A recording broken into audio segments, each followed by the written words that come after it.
So I do know what you're thinking. You're thinking, singer? Really? Where did that come from? What are you on about, Dan?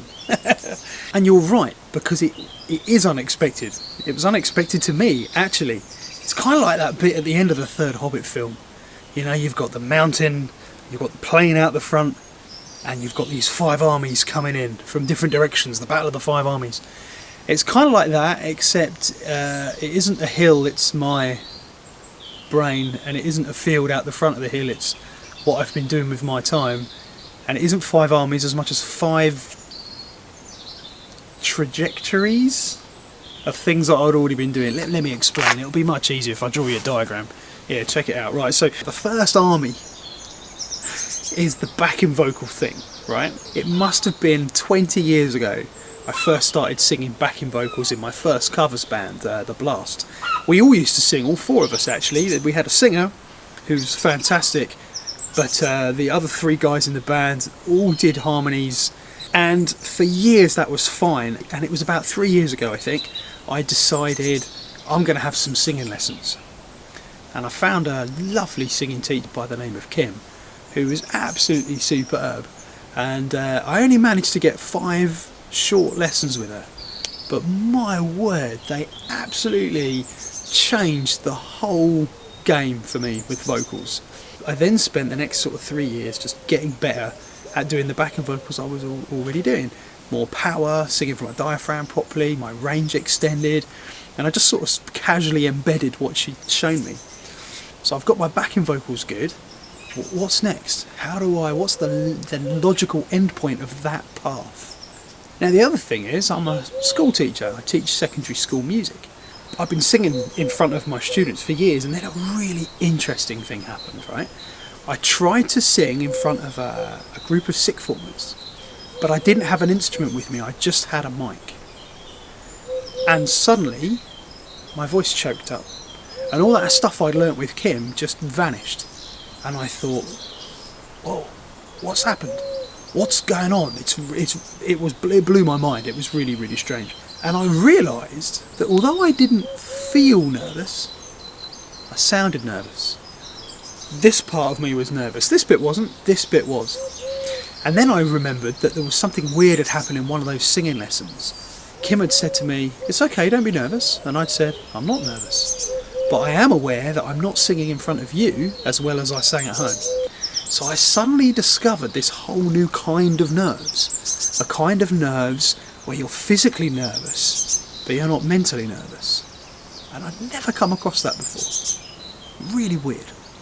So, since then I've kind of been on this little crusade to try and understand nerves better and try and beat them. And it's something that I coach students in all the time. They're always talking to me about nerves and anxiety, and trying to unpick it with them is fascinating. And like anything else, if you're going to teach something, you've got to understand it yourself. And the reality is that I don't get nervous playing drums anymore because I've been doing it for too long. So, suddenly discovering that I'm nervous again as a singer was so eye-opening. It was kind of a real kind of whoa moment.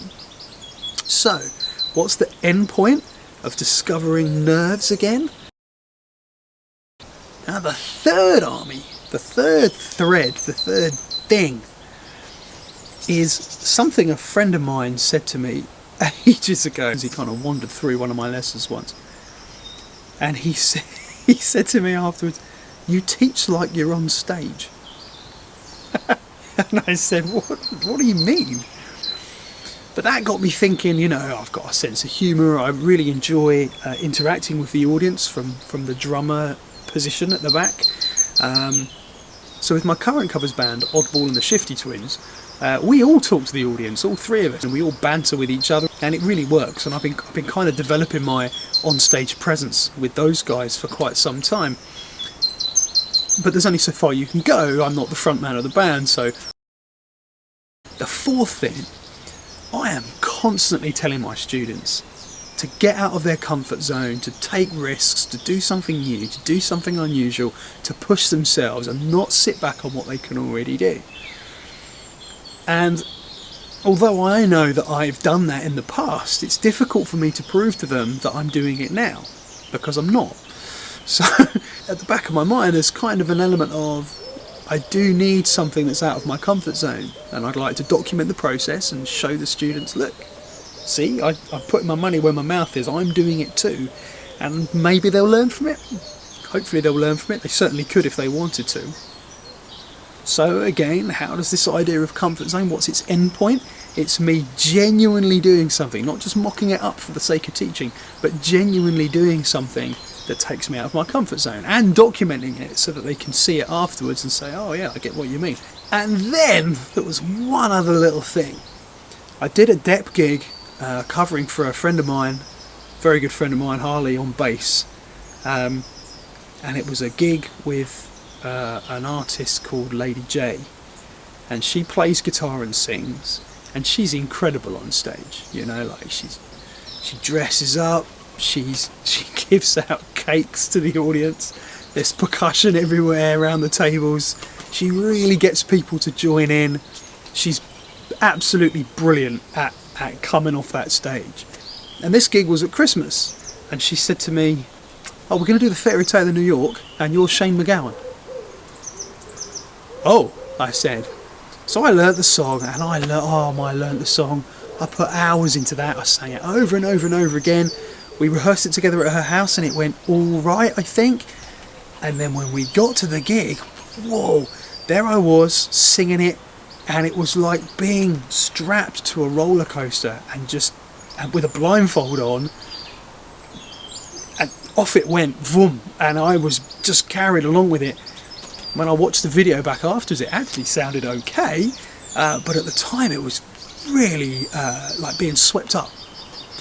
And it occurred to me, this is how my students feel.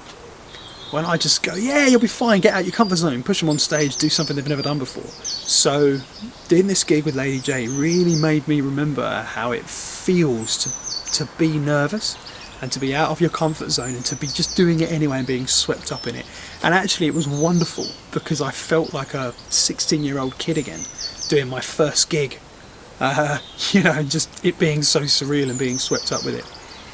So again, a bit like the nerves thing, I kind of wanted to get to a point where I can not feel like I'm being swept up in it, where I'm in control of it again and I know what I'm doing and I'm confident. And I'm the same as when I'm drumming. When I'm drumming and singing at the back, I'm totally comfortable. When I was singing lead and bass playing at the front, I was well scared. So how do I beat that? Well, I do more of it, I guess, but once I've beaten it, what's the next step? So I was actually explaining all these things to someone over lunch, and I realised, as I was explaining them, that all of these things all coincide with one thing. What's the logical endpoint of all of those things? It's being a singer in a band and leading that band from the front. And it suddenly was staring me in the face. And hopefully that's been slightly more interesting to listen to than it was to tell you. We will see.